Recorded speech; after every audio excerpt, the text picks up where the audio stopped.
Sim, sim, com essa aula secundária.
Senhoras e senhores, obrigada por aguardarem e sejam bem-vindos ao Conference Call da Go Associados. Informamos que todos os participantes estarão apenas ouvindo a conferência durante a apresentação da empresa. Em seguida, iniciaremos a sessão de perguntas e respostas quando mais instruções serão dadas. Caso algum dos senhores necessite de alguma assistência durante a conferência, queiram, por favor, solicitar a ajuda de um operador digitando *0. Agora, gostaria de passar a palavra para o senhor César Oliveira. Por favor, senhor César, pode prosseguir. Muito boa tarde, é um prazer enorme ter a companhia de vocês, de parceiros, amigos, clientes, para discutir um tema tão importante quanto as inovações disruptivas e a concorrência. Nós agradecemos muito especialmente aos executivos da empresa Infoprise, o Marcos Ruggiero e o Diógenes de Almeida, por estarem aqui, e muito especialmente também aos executivos da UOL, a Carol Conway e o Davi Holanda, por nos acompanharem aqui como debatedores, bem como o Eduardo Chazan, por estar conosco como CFO da Homefield, né? Nós teremos uma primeira apresentação da parte do Marcos Ruggiero, que é engenheiro civil pela Escola Politécnica da USP, sócio executivo responsável pelas operações, pelo financeiro da Infoprise, foi um dos fundadores do primeiro endowment universitário do Brasil, nos modelos de Harvard e Yale, um dos fundadores da Infoprise, que é uma empresa de tecnologia especializada em pesquisa de mercado no varejo físico, com foco em pesquisa de preços. Ela foi, em julho de 2015, foi adquirida pela B2W Digital para integrar novo braço de serviços para os varejistas e indústrias o B2W Services. Esse, naturalmente, o Marcos e o Diógenes vão comentar sobre a empresa, a trajetória da empresa e os desafios que ela enfrenta. Naturalmente, aqui nós temos um interesse também nos aspectos concorrenciais que inovações dessa natureza colocam, e o Diógenes Augusto de Almeida também é sócio executivo da empresa, formado em comunicação social pelo Mackenzie, gestão empresarial pela FGV, e é o gerente de operações da Infopриce, né? Tem vasta experiência em projetos de administração, marketing, e também vai nos contar da história e desafios da Infopриce, e a gente conta com o expertise, a competência e a experiência, em particular, nos aspectos concorrenciais de um grupo e de uma empresa vencedora que inovou muito, tem todo um braço de inovação, justamente com a presença da Carol e do Davi aqui para comentar, e de uma empresa que, como a Homefill, que também é extremamente inovadora e que vem, de certa forma, depende de alguns serviços da Infopриce, e que também tem aspectos muito interessantes para apresentar do ponto de vista de uma empresa que lança a mão de uma inovação que aqui, de uma maneira que depois a gente pode debater e conceituar melhor, de uma inovação disruptiva, né? Então, eu passaria sem mais a bola aí para o Marcos Rogério. Gessner, primeiramente, obrigado pela introdução. Obrigado a todos que estão ouvindo, assistindo a gente. É uma honra, um prazer estar do lado de vocês aqui. Carol, Davi, Diógenes, Edu. Um tema muito bacana e acho que a gente está inserido, de certa forma, aí desde 2013 nesse meio de startups e tecnologia. Então, vimos com a nossa experiência, com a experiência de diversas empresas, problemas no sentido de que inovações disruptivas trazem no setor de concorrência. Então, começando contando um pouquinho da história da Infopриce, somos uma empresa nascida em outubro de 2013 e 4 fundadores, né? Eu, o Paulo, a Juliana e o Leonardo. É uma empresa de tecnologia focada em pesquisa de mercado do varejo físico. Então, hoje atuamos na vertical de pricing, traduzindo isso, o que significa ser uma empresa de pesquisa de mercado focada em pricing. Nós temos uma equipe de campo que, aliada a uma tecnologia, coleta uma informação dos preços das lojas físicas. Depois essa informação é processada, tratada e enviada para os nossos clientes, que utilizam a informação dos preços dos produtos das mais variadas maneiras. Entre a nossa gama de clientes, a gente atua principalmente com varejistas que desejam saber o preço dos seus concorrentes, a indústria que precisa saber como que o preço dos produtos dela se porta ali para o consumidor, e também já atuamos vendendo essa informação para órgãos de pesquisa. Qual que é, então, o motivo da gente estar aqui hoje? Qual que é o diferencial que a Infopриce apresenta? E o motivo de alguns problemas problemas e desafios que a gente tem pela frente. A gente realiza coleta de preços utilizando uma tecnologia nova, patenteada por nós aqui no Brasil, patenteada em mais 150 países através do Tratado do PCT, onde a gente simula os códigos de barra nos terminais de consulta, que existem dentro das lojas, dos varejistas, e a gente captura a informação que o terminal de consulta responde com o celular através da sua câmera frontal. O mercado de pesquisa de preço é um mercado estabelecido há décadas, então a gente observa aí players como Nielsen, players como GfK, que já realizam esse tipo de serviço há muito tempo. Só que a gente, quando trouxe essa tecnologia, a gente enfrentou de frente a ira de alguns varejistas por conta da forma como a gente extrai a informação. Então, isso, como eu disse no início, é um problema recorrente com empresas que trazem diferenciais grandes no seu modelo de negócio.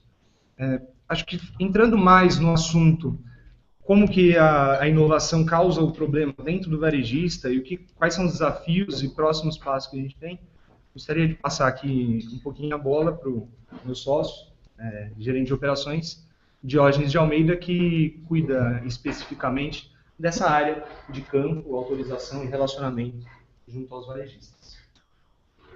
Boa tarde. Boa tarde a todos. Bom, como o Marcos já falou, a gente tem um diferencial em relação à nossa operação. Então, a operação de pesquisa que a gente faz, muitos varejistas eles reconhecem a atividade de pesquisa como uma atividade legítima, mas eles não aceitam ou têm algum tipo de resistência com o uso da tecnologia no emprego da melhor eficiência, da maior confiabilidade dos dados. E as alegações que eles têm em relação ao uso da tecnologia é que é uma coisa desconhecida, eles não sabem o alcance disso. Então, eu acho que na dúvida eles optam sempre por impedir o acesso, a despeito de todas as nossas tentativas de mostrar e de deixar claro para eles qual é o limite da nossa ferramenta. De uma certa forma, eles sempre conseguem usar a ignorância, né, no caso, por eles não saberem do que se trata, a favor de simplesmente falar, bom, pesquisa eu conheço dessa forma, pesquisa eu conheço com papel e caneta, então é com papel e caneta que vai ser feito.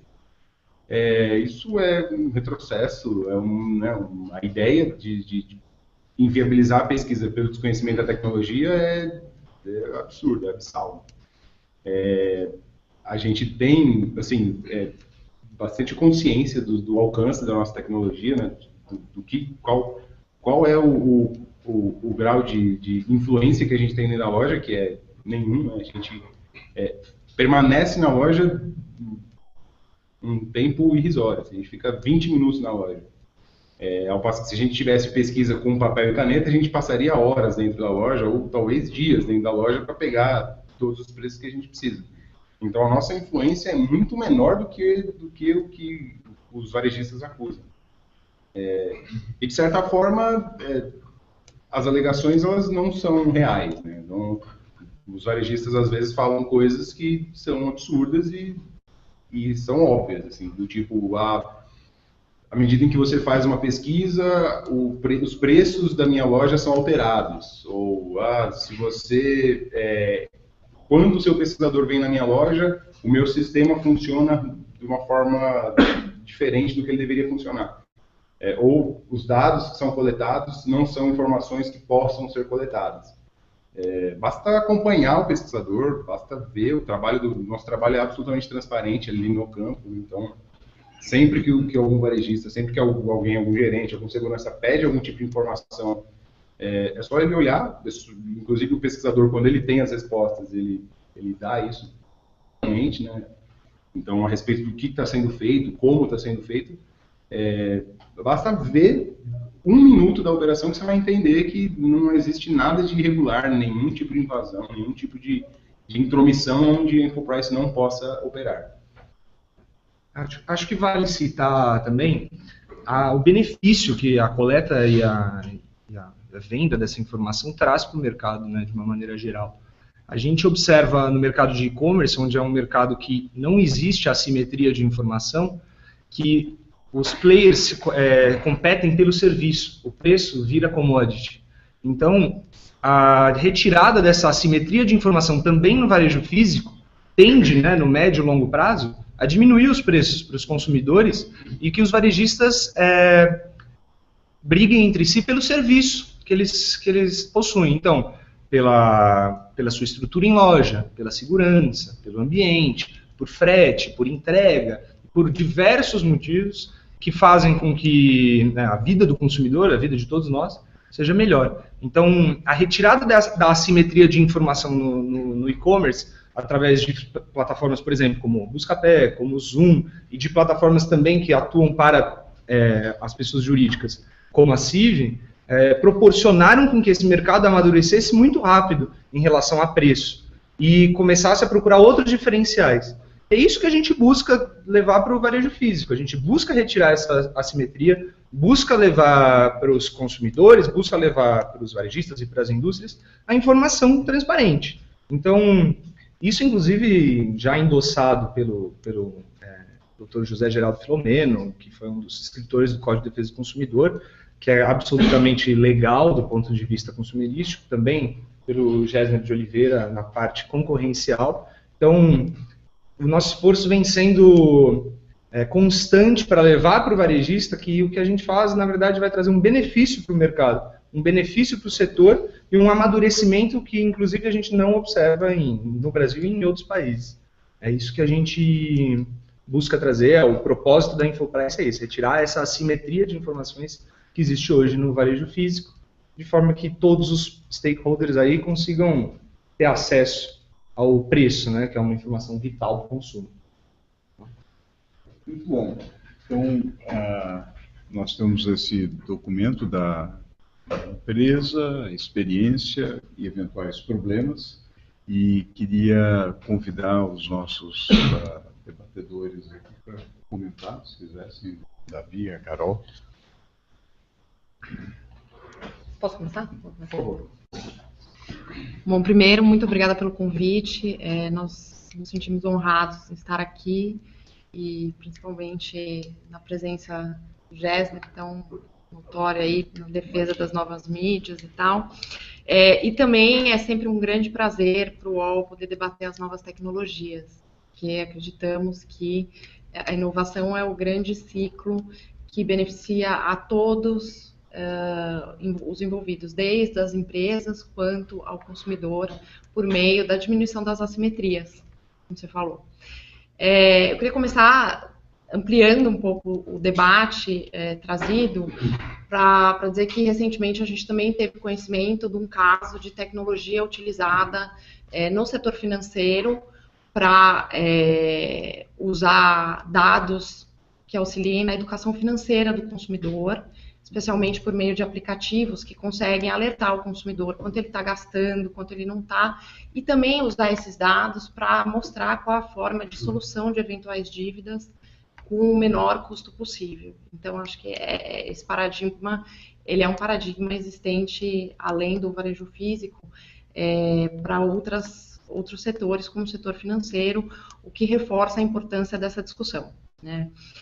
No campo do bem-estar, como o Marcos estava dizendo, tem a questão da possível diminuição dos preços para o consumidor.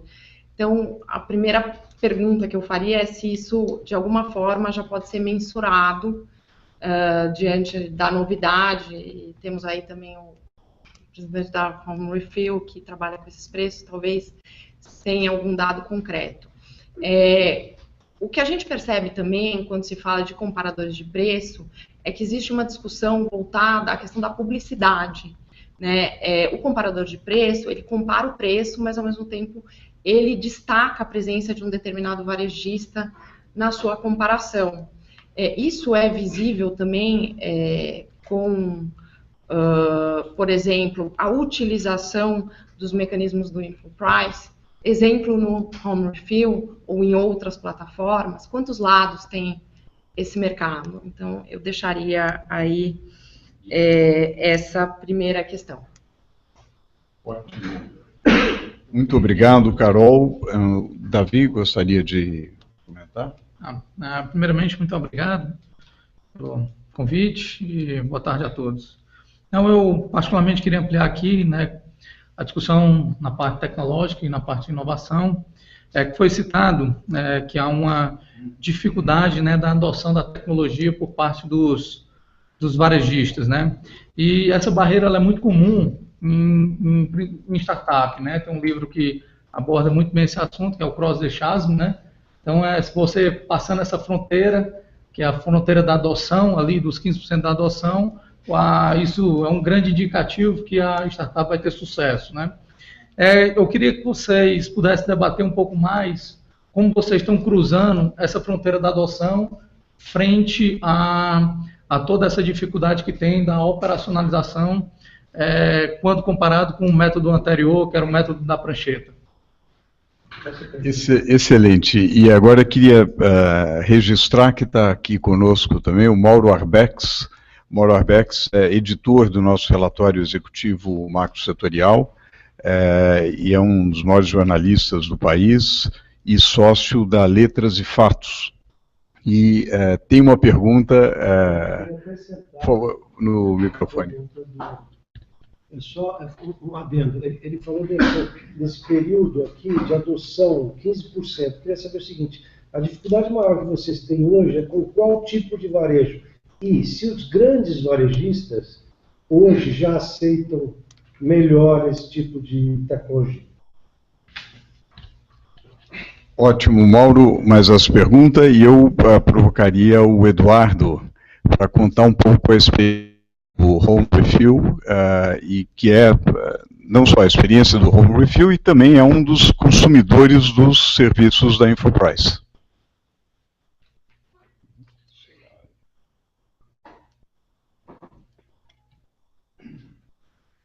Boa tarde a todos.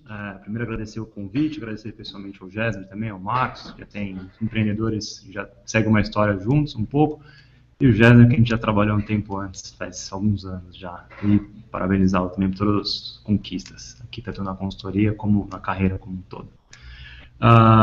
No primeiro ponto, eu queria ressaltar mesmo nessa atuação da Infoprice em reduzir a simetria. Isso é muito importante do ponto de vista para o consumidor, mas é importante do ponto de vista da firma também. Por quê? Na hora que você analisa como o preço dos produtos, o comportamento do preço dos produtos nos diversos players do mercado ao longo do tempo, é um indicativo muito forte de como está a negociação de preços entre as grandes redes, por exemplo, e as indústrias. E isso é essencial para balizar as nossas negociações no fim do dia. Por quê? Qual que é a dificuldade do varejo, especialmente do pequeno varejo, dos novos entrantes, quando você não tem essa clareza? Você realmente não sabe por onde você vai começar a negociar. Muitas vezes é uma tabela pronta, em que sua quantidade é pequena, enfim, diversos problemas. Uma empresa como a Infoprice, o que ela ajuda a fazer? Primeiro é identificar o posicionamento do produto no mercado. Não especificamente quando alguém está queimando estoque, algo do gênero, mas entender qual que é o preço desse produto. E aí partir para a negociação. O que o Home Refill faz? O Home Refill não é um supermercado. O Home Refill é o jeito mais inteligente de abastecer sua casa daqueles produtos que você precisa todo mês. Então, eu uso esse tipo de informação para entender qual que é o posicionamento desse produto. Entendendo o posicionamento do produto, a gente fala, olha, esse produto tem X posicionamento, de acordo com esse dado, vamos viabilizar essa venda em curto. Em vez do consumidor ter que ir até a loja para comprar, ele faz um programa de refil que ele pode alterar conforme ele quiser e recebe no mês, ou na prioridade que ele escolher, na casa dele, os produtos de uso recorrente. Isso é um facilitador muito grande. E uma empresa como a Infoprice, o que ela faz? Ela me permite perceber, de fato, o que seria o preço médio desse produto, na cadeia como um todo, e a partir daí baliza o preço que eu vendo para o meu consumidor, dentro da nossa proposta, e inclusive o preço que eu negocio. E isso facilita muito, muito, porque caso contrário, sem essa clareza dos preços, de o que está praticado no mercado, fica muito difícil um novo entrante negociar com uma indústria, especialmente quando você leva em consideração que o volume de compra dos players que já estão estabelecidos é muito maior. Então, vejo esses dois lados. A consequência, pelo menos na minha opinião, disso é, de fato, você pode promover uma redução nos preços para o consumidor, porque, no caso, então, às vezes, se tem algum produto específico que uma rede está vendendo muito mais caro que a outra, fica mais claro, e aí fica muito mais fácil para você atacar isso e vender direto para aquele consumidor mais barato, e também ajuda os novos entrantes. Existe esse efeito de você deixar o jogo um pouquinho mais fair, um pouco mais justo, para aqueles novos entrantes conseguirem balizar, e isso é muito poderoso em termos de ajudar a concorrência do mercado.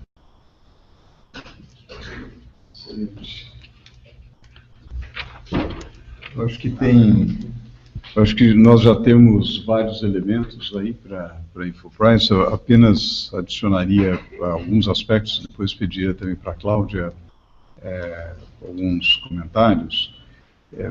Tem uma história do Tiroli, que é um dos prêmios Nobel de Economia, que a variável central é o custo de procura do consumidor.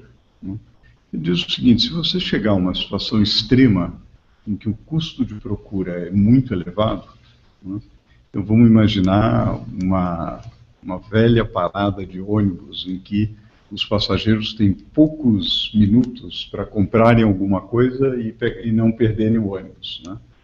Nesse momento, a barganha dos consumidores é mínima. O poder de barganha é mínimo e eles, se nada for feito, eles serão obrigados a pagar um preço muito mais elevado, né?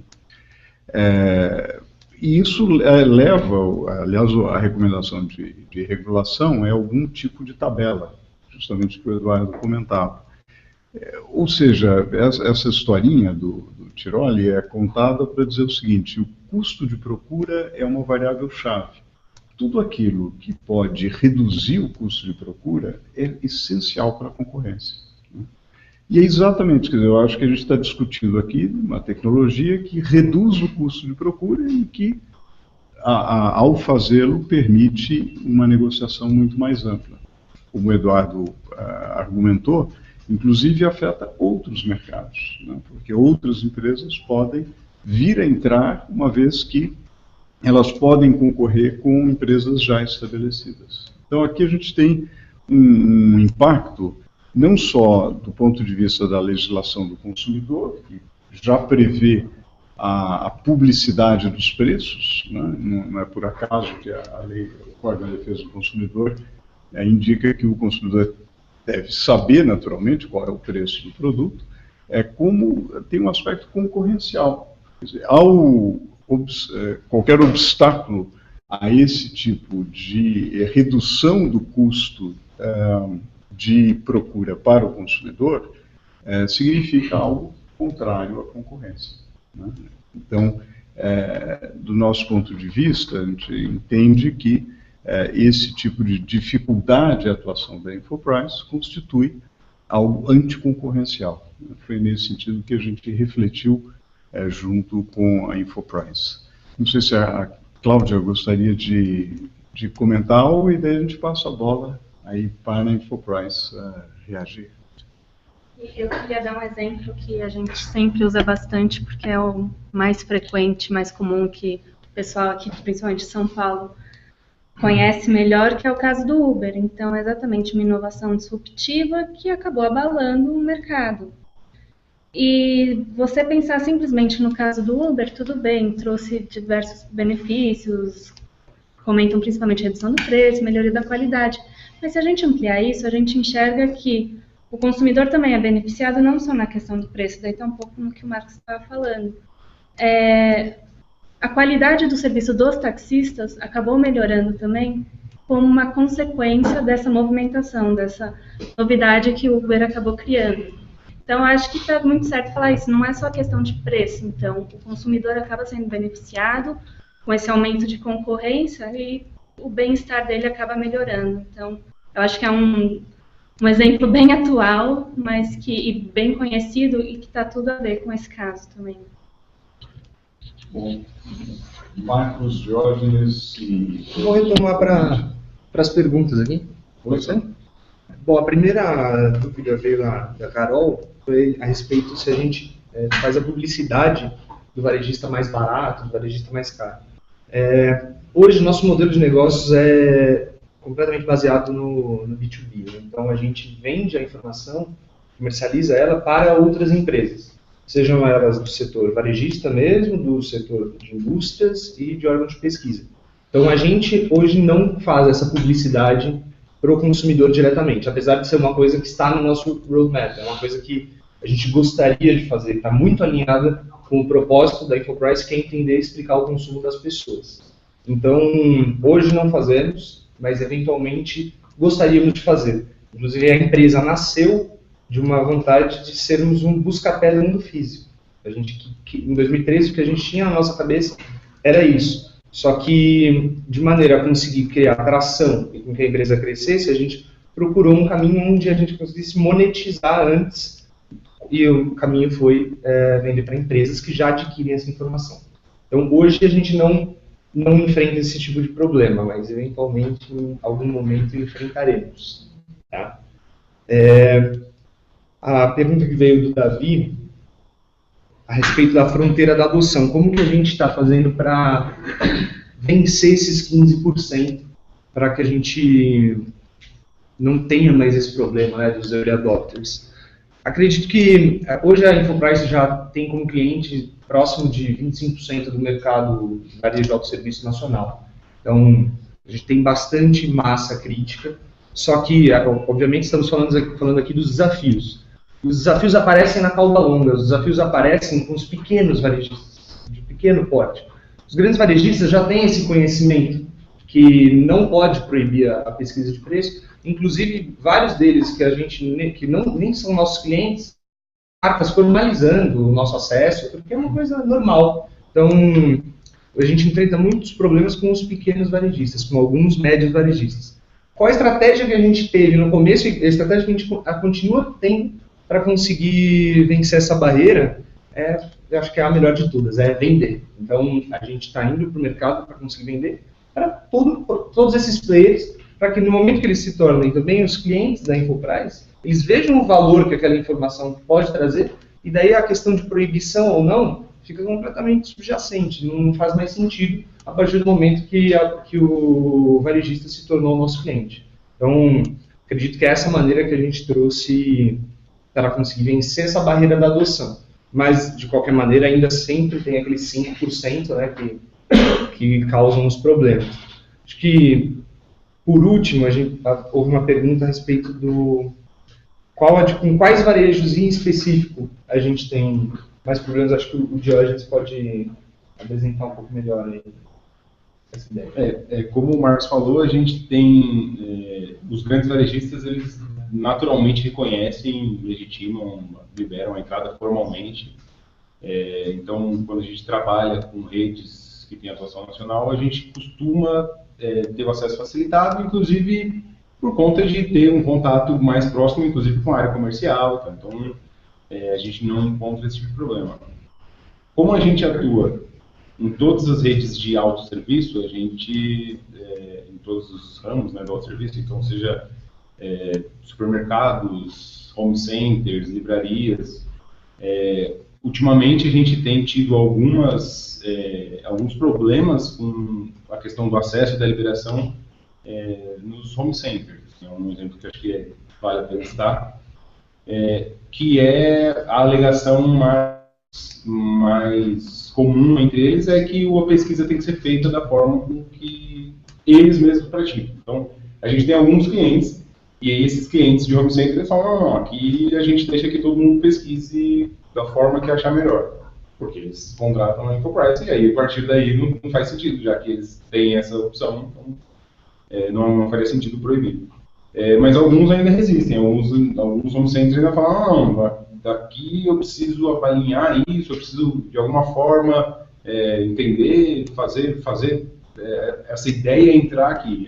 Aí vai nisso que o Marcos falou. A melhor forma do cara entender é contratando. Então, quando o cara percebe o benefício que a Infoprice gera, e aí ele aceita que a gente faça que a pesquisa seja realizada, ele acaba conhecendo, querendo contratar e querendo para ele o serviço que ele antigamente não queria contratar, não queria permitir.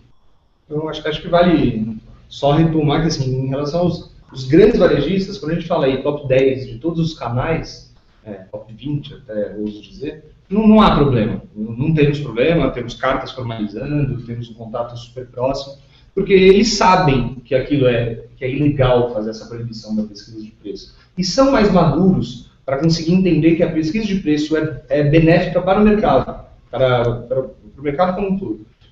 Os problemas começam a aparecer com os médios e pequenos varejistas. Então, mas com esses também a gente toma atitude de conscientização, é sempre o primeiro passo, então explicar, o cara não conhece a tecnologia, então explicar o que aquilo faz, como que a gente faz a pesquisa, é o primeiro passo sempre. A gente precisa explicar até para o dono do mercado, não foi uma, não foi duas, não foi três, foram várias vezes que sentamos com o dono de alguns varejos e explicamos como aquilo funcionava para a pessoa, para ele se sentir mais confortável em fazer a liberação da pesquisa.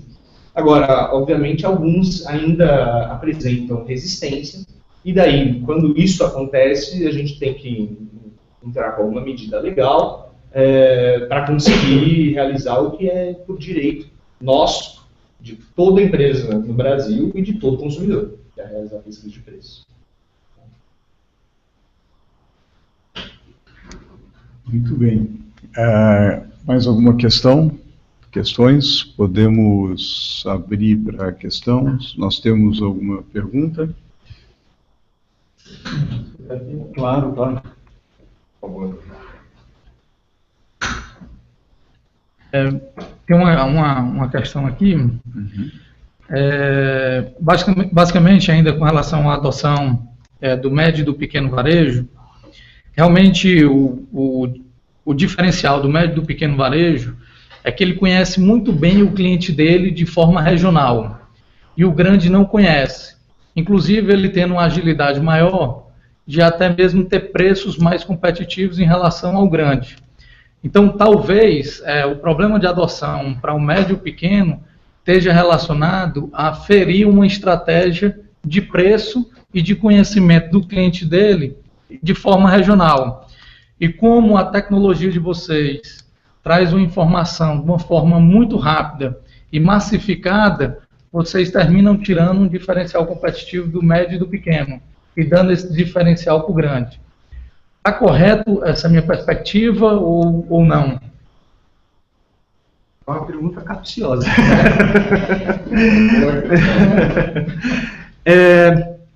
Eu acho que sim. A maior parte dos médios e pequenos varejos tem o medo da pesquisa por conta do que você apresentou.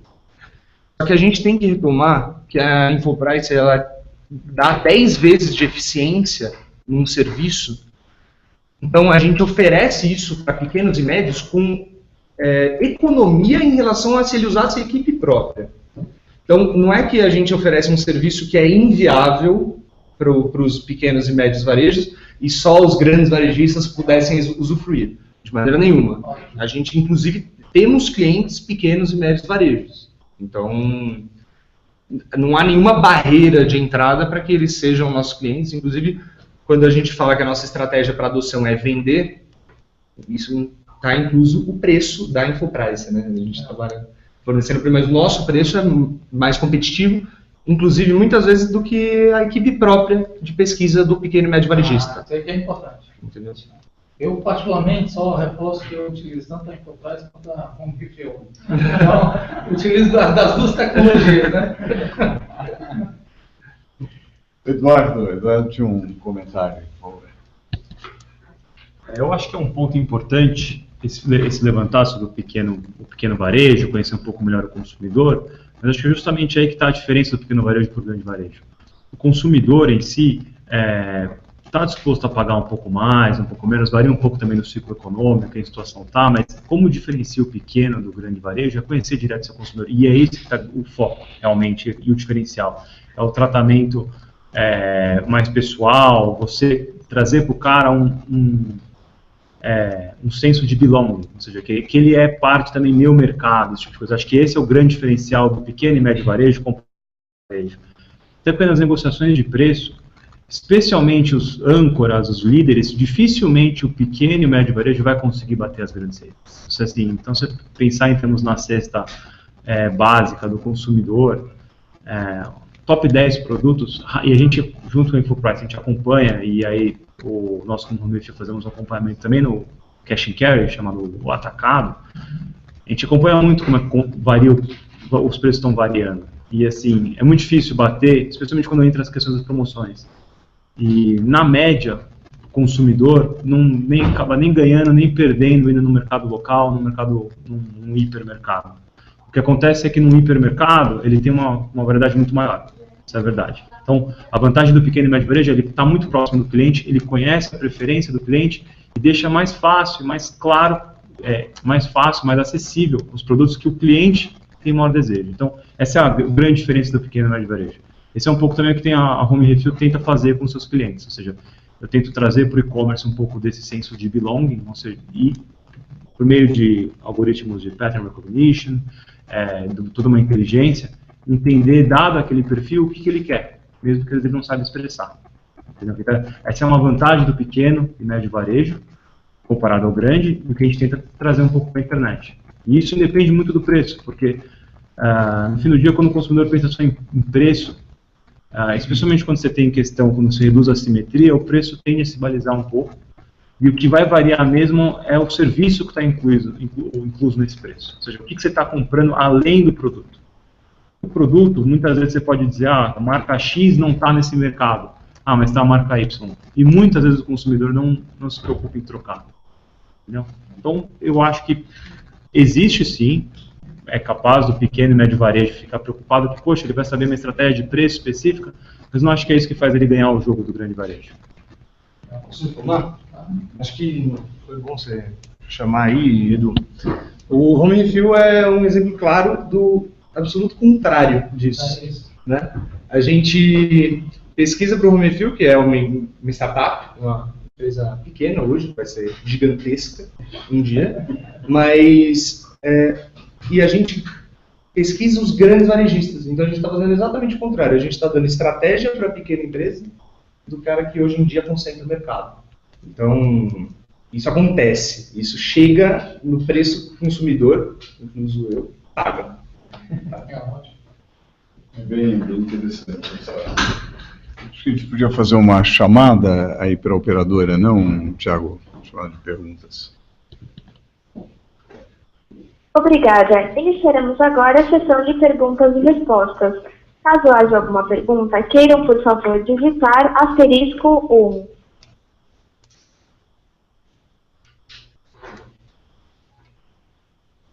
Lembrando que para fazer perguntas, basta digitar *1.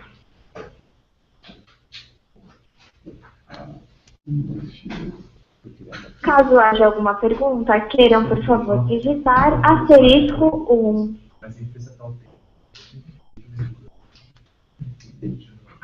No momento, perguntas por telefone.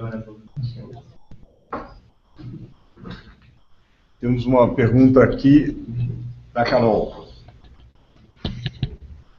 Enquanto não chegam as perguntas por telefone, então, eu queria fazer uma pergunta bem factual, que é entender a diferença. Quando vocês falam, vocês pegam os preços do varejo físico, né?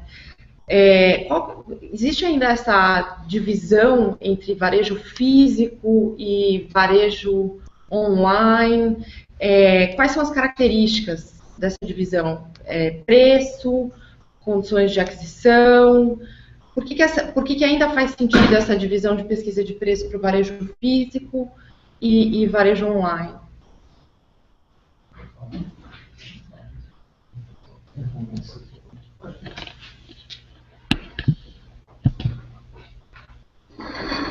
Se eu puder começar respondendo, Carol. Ocorre uma convergência hoje, está ocorrendo essa convergência para ficar mais próximo. A questão é que muitos dos SKUs, muitos dos itens que existem na loja, muitas vezes não estão no online. Isso é um primeiro ponto. Um segundo é que o online tem frete, e a política de frete não é muito clara na maior parte do e-commerce hoje. Então você não sabe com quanto tempo você recebe e quanto você vai pagar para receber. O preço do online é um pouco mais estável, e existe uma diferença muito grande nisso. Muitos varejistas grandes fazem preços, discriminam preço por dia da semana. Então, por exemplo, você vê as maiores distorções de preço, por exemplo, da InfoPrice, e que a gente observa de média de mercado, são no final de semana. Então, assim, sábado você tem muitos itens promocionados, alguns outros um pouco mais caros, e por aí vai. Então, o varejo físico ainda usa muito alguns produtos. O varejo físico tem uma questão, a questão geográfica, de onde está o primeiro produto que o cliente vê, é muito importante no varejo físico. Então, normalmente esse primeiro produto é um produto promocionado, e chama a atenção do cliente. Então, esse preço varia muito. E aí, obviamente, você precisa compor a cesta. Ninguém vai nessa para perder dinheiro. Então, o varejo, obviamente, posiciona os outros preços de forma a compensar um pouco o que ele pede, às vezes, da margem naquele item promocionado. Então, existe essa diferença, porque no varejo, no e-commerce, de forma geral, como é que você possa fazer uma chamada, eu tenho essa promoção específica e por aí vai? Não é essa mesma dinâmica. Quando o cara entra, especificamente, quando a pessoa entra na loja física, ele vê um primeiro produto. E ele vai necessariamente ver esse primeiro produto. Então, a estratégia de preços é afetada por isso. Por isso que, como consumidores da informação da InfoPrice, a gente nunca analisa apenas a foto. A gente analisa o filme, ou seja, a gente vê a série daquele preço. naquele mesmo estabelecimento e como está se comportando vis-à-vis os outros estabelecimentos. Desde a questão geográfica, pode realmente ocorrer ser uma região de mais difícil acesso. Aqui na região metropolitana de São Paulo, isso praticamente não é um problema. Mas também o que pode acontecer, ocorrem muitas promoções, eventos específicos, nos quais isso destoa bastante. Se eu puder complementar, acho que tem alguns pontos que o Edu comentou que eu gostaria de falar também. Acho que a respeito da diferença aí, essa divisão entre físico e online, a gente já observa que começa a se miscigenar. Então, as pessoas começam a ter referências de preço únicas, e não referências de preço no físico, referências de preço no online. O sortimento, ele é uma coisa que é muito diferente na compra no online em relação ao físico.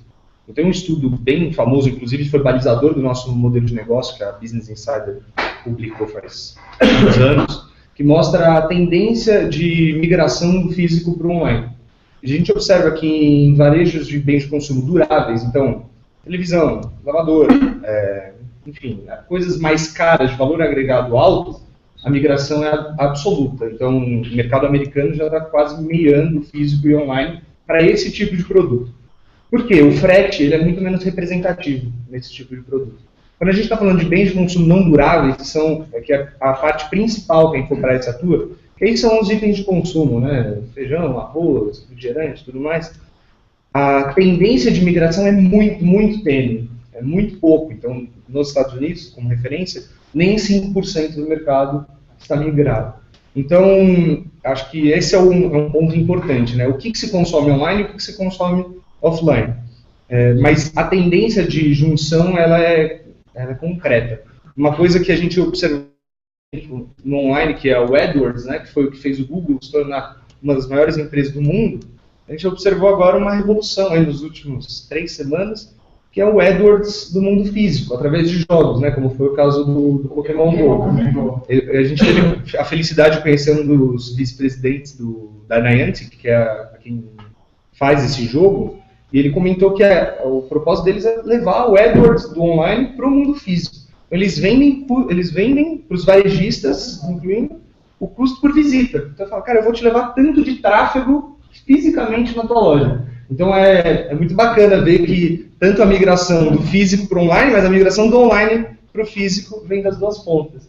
É muito interessante isso. Então, existe a tendência nos Estados Unidos, em mercados mais maduros, é muito maior. Aqui no Brasil ainda tem um longo caminho para o omnichannel, aí, como se fala. Só complementar.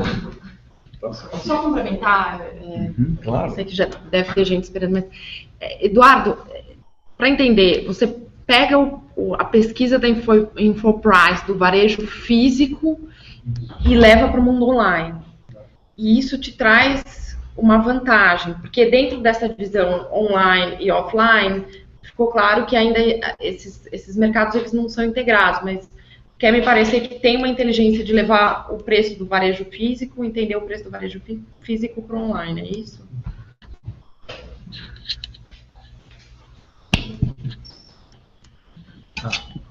O Home Refill não atua em bens duráveis, ou seja, eu não vendo geladeira, eu não vendo também eletrônicos.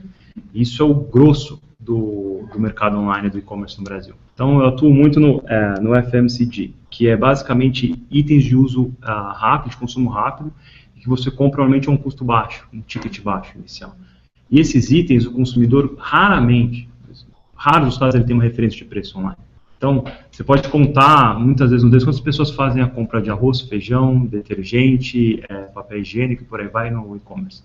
A proposta do Home é justamente atuar nesse mercado, um mercado que você não muda muito o seu consumo de um mês para o outro, uma semana para outra, e tirar essa complicação do consumidor. Só que esses produtos são justamente os mais difíceis de você conseguir vender no online, porque normalmente o custo de frete é mais caro desses produtos. Então, existe toda uma eficiência de operação, exige toda uma composição de cesta e uma experiência de usuário que justifique o usuário querer passar para lá. Então, para a gente é importante justamente isso, porque muitas vezes a referência de preço online desses produtos que a gente vende não é questão de não ser fiel, mas não é o que o consumidor tem como referência para ele.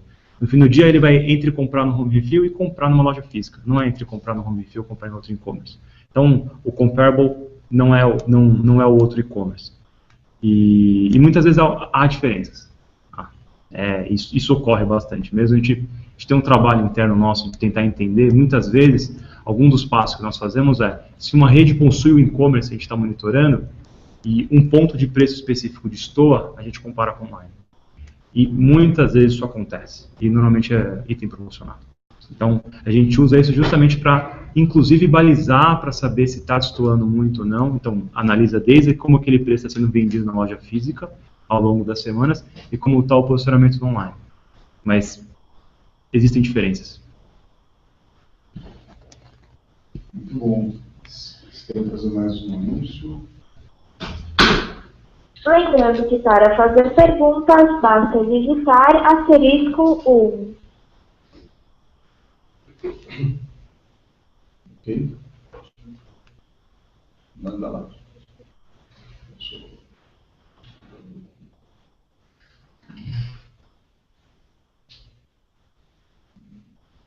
O senhor Murilo Sampaio Ferraz, da Globo, gostaria de fazer uma pergunta. Alô. Boa tarde, Murilo.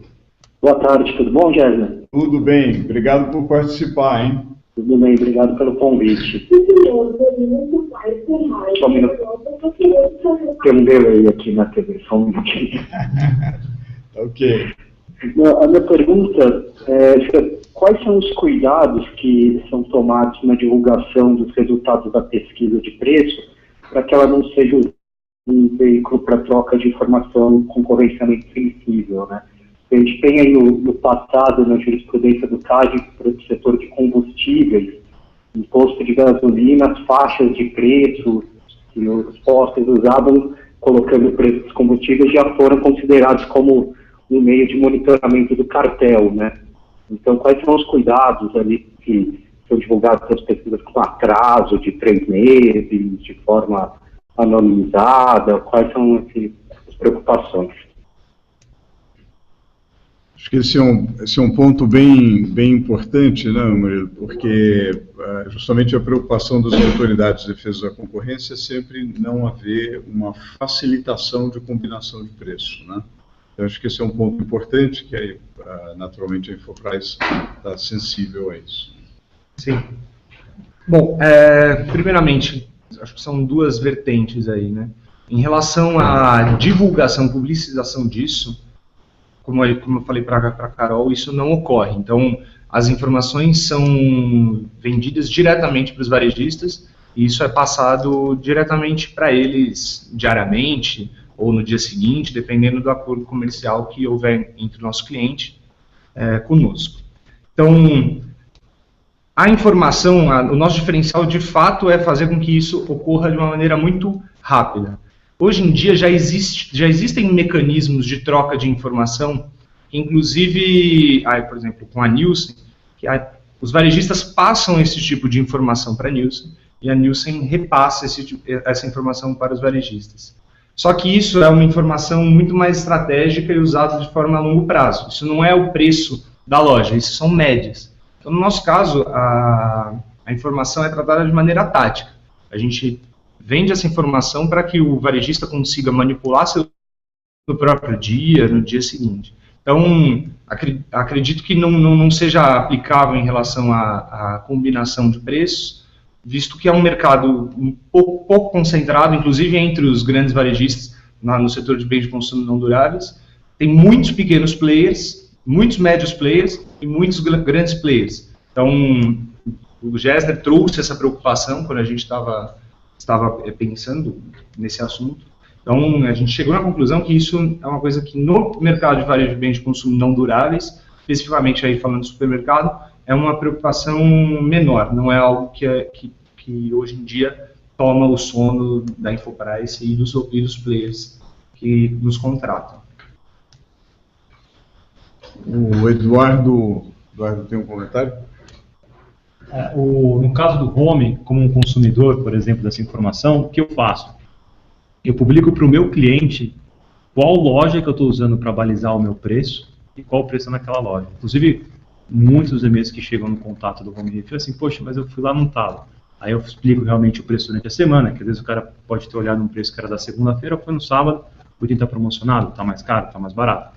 Mas de forma geral, por exemplo, no caso do home como consumidor dessa informação, eu tenho transparência com o cliente. Inclusive, estamos começando um processo de mostrar para o cliente como funciona de fato, não apenas a precificação, ou seja, os pontos de preço desse produto nos diversos mercados, como é a composição de margem, para o consumidor entender o porquê que é aquele preço de forma geral, ou seja, qual que é o custo e por aí vai. Cláudia. Aqui nesse ponto, acho que vale ressaltar, então, a importância de melhorar as técnicas de combate a cartel, né? E aí gostaria de destacar os programas de compliance. Então, também, eu acho que tem que ter essa preocupação na regulação e essa necessidade, mostrar a importância realmente das empresas, dos clientes, principalmente, de terem programas de compliance dentro das empresas. Acho que passa por aí. O que a gente está dizendo é que há uma, digamos, a Infopryce está trazendo uma tecnologia que diminui muito o custo de procura e a obtenção de informação sobre preço, né? Isso é muito bom, é uma arma muito boa para a inteligência de mercado. É claro que, como toda arma, ela não deve ser usada de maneira inadequada, né? Então, ela não, obviamente, os devidos cuidados têm que ser tomados para que não haja uma troca de informações com concorrentes, né? Então, essa preocupação é importante. Quer dizer, todas as empresas atuando nessa área devem se preocupar também em explicitar essas políticas, né? Políticas preventivas contra qualquer tipo de prática que possa ser considerada uma combinação de preço, uma facilitação de cartel, etc. Então, de fato, eu agradeço ao Murilo, porque ele levanta realmente uma questão sensível. Até eu recentemente tive com a Carol no Congresso Mundial lá em Singapura, onde essa questão no painel de inovações disruptivas foi levantada, né? Que a inovação, de um lado, ela beneficia muito, porque ela traz um volume de informação muito grande, nesse sentido ela reduz a imperfeição do mercado. Uma grande parte da imperfeição do mercado decorre da falta de informação. A tecnologia viabiliza mais informação, mas ao mesmo tempo também viabiliza a troca de informação. E nesse ponto a gente precisa tomar um cuidado, traçar uma linha para que não haja uma ofensa à concorrência. Temos mais uma questão.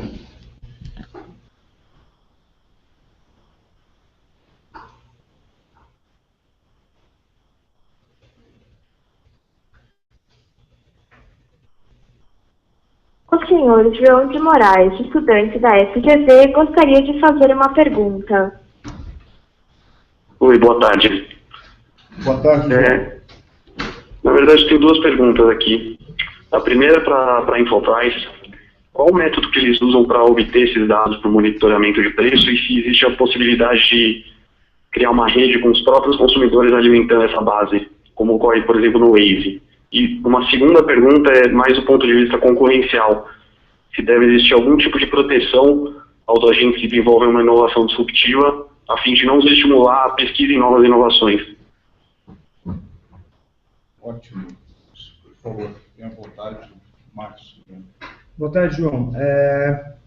Muito boa pergunta, inclusive foi algo que nos consumiu no início da empresa. Quando eu comentei aqui que a nossa ideia era fazer um busca-pé do mundo físico, o primeiro problema que a gente observou é como conseguir a informação, né? Porque no mundo online existem diversos web crawlers que você consegue montar para pegar a informação de preço. No mundo físico você não consegue montar crawlers, né, para ir na gôndola do supermercado. Então, a gente observou que na época que a gente estava montando a empresa, existiam alguns aplicativos que faziam mais ou menos o que você citou. Era uma base de lista de compras, por exemplo, onde as pessoas imputavam os preços. Um cálculo simples mostra que o volume de informações necessário para que essa base fique utilizável precisaria de um engajamento, de uma quantidade de usuários ativos muito, muito grande. Então, por isso que a gente construiu um hardware para fazer esse tipo de coleta. Existe, sim, na nossa cabeça a ideia de aumentar a nossa capilaridade através da utilização do nosso hardware por terceiros, só que existe a complexidade, pois é um equipamento, né? Um equipamento que a gente produz e os nossos pesquisadores utilizam. Então, é um equipamento que, primeiramente, existe a complexidade da sua construção, existe o treinamento que os pesquisadores têm que ter, e existe também toda essa questão em relação aos varejistas apresentarem problemas que, com certeza, um usuário não saberia se defender do mesmo jeito que a gente, com o arcabouço jurídico, se defende. Mas existe sim essa possibilidade, mas não é algo que a gente observa no curto prazo. Tá, João? Tá bom, obrigado. Muito bem. A segunda pergunta era sobre concorrência, se existe algum tipo de proteção que deve ser feita aos agentes para não estimular a pesquisa. A nossa recomendação, João, na linha do que a Cláudia comentou, é uma preocupação de ter políticas empresariais, né? Eu acho que cada empresa consumidora dessas informações de preço deve ter uma política corporativa própria, impedindo qualquer tipo de troca anticoncorrencial, né? O que induza ao comportamento uniforme de preços, né? Por sua vez, eu acho que a própria InfoPrice pode ter uma recomendação ou também uma diretriz corporativa no sentido, e a home refill, etc., no sentido de uma espécie de bula de seu produto, né, de seu serviço para o cliente, dizendo, olha, esse remédio, se compartilhado, ele pode gerar problema com a autoridade de defesa da concorrência e para o mercado, né? Eu acho que são empresas que vêm para estimular o mercado e não para inibir o mercado. O Mauro Arpex tem uma questão. Não, só para complementar aqui, eu não entendi bem, porque você falou que quando vocês não conseguem, no pequeno médio varejista, vocês apelam ao direito legal de fazer isso. Para quem? A gente é embasado aí na parte de direito do consumidor. Então, a gente já sofreu processos jurídicos e a gente já entrou com processos jurídicos para conseguir uma liminar que ateste que a gente pode entrar no varejo e realizar pesquisa de preços. Então, é direto na justiça. Isso, na justiça comum. Hoje, na justiça comum. A gente vem estudando com o Gessner se existe, por exemplo, uma possibilidade de entrar no próprio CAD, eventualmente, nesse tipo de problema. Carol? Pegando o gancho do João e do Mário aí sobre as questões jurídicas, eu queria só ressaltar esse ponto, começando pelo último, o que também vem sendo discutido em fóruns internacionais, que é a importância da interação entre a defesa da concorrência e demais ramos de direito, como por exemplo, o direito do consumidor. Tanto essa parte de publicidade da oferta, quanto também a parte da questão da proteção de dados em geral, ou do acesso, do direito de acesso a esses dados. Lei de proteção de dados e regime geral de proteção de dados é um tema que está muito quente, tanto no exterior, quanto começando a discussão aqui no Brasil, e no exterior, principalmente nos Estados Unidos, tem uma ampla discussão aí sobre Big Data e defesa da concorrência.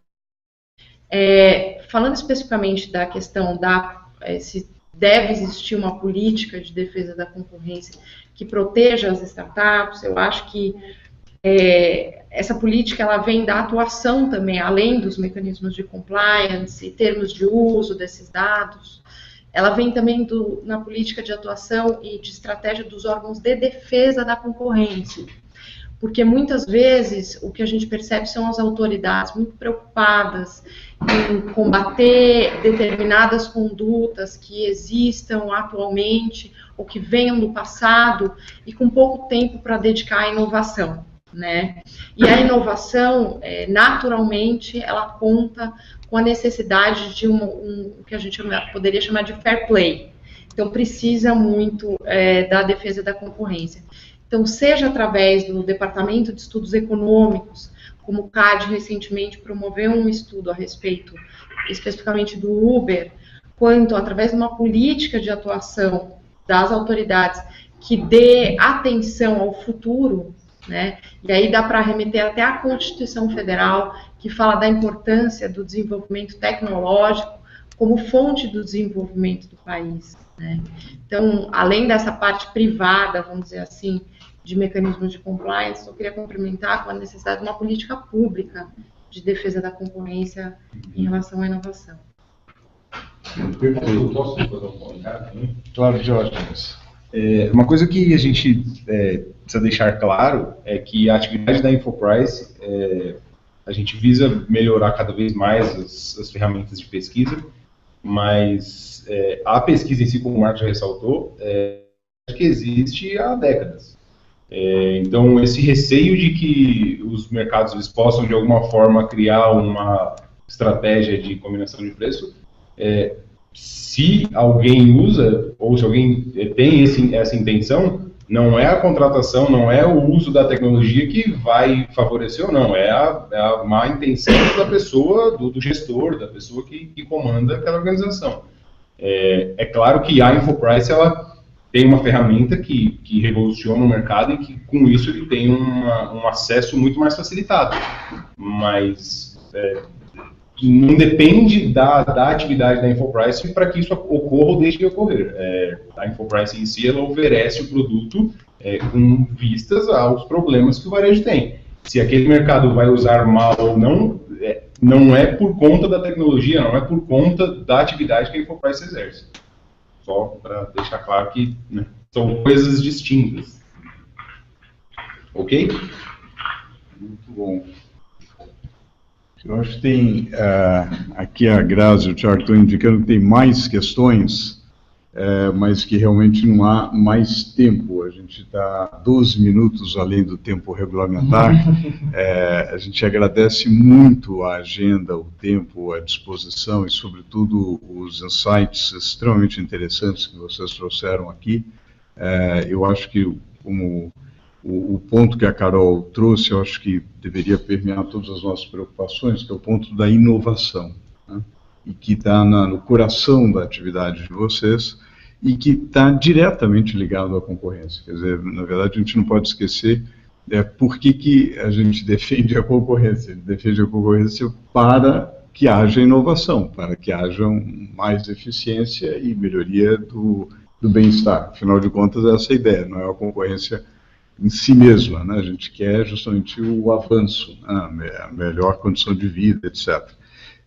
E eu acho que o debate aqui contribuiu enormemente para isso. Muito obrigado, Marcos, muito obrigado, Diógenes, parabéns pela Infoprice, muito obrigado, Eduardo, parabéns aí pela Home Refill, muito obrigado, Davi e Carol, pela contribuição que vocês trouxeram e pela experiência fantástica aí e agradeço a todos, a Cláudia, que está diretamente trabalhando sobre esse tema, um conjunto de jovens talentos aqui, representados pelo Murilo, pelo Gabriel, etc., que estão em diversos grupos de jovens dedicados aí ao empreendedorismo. Então, muito obrigado e até o próximo webinar da Gol. Boa tarde.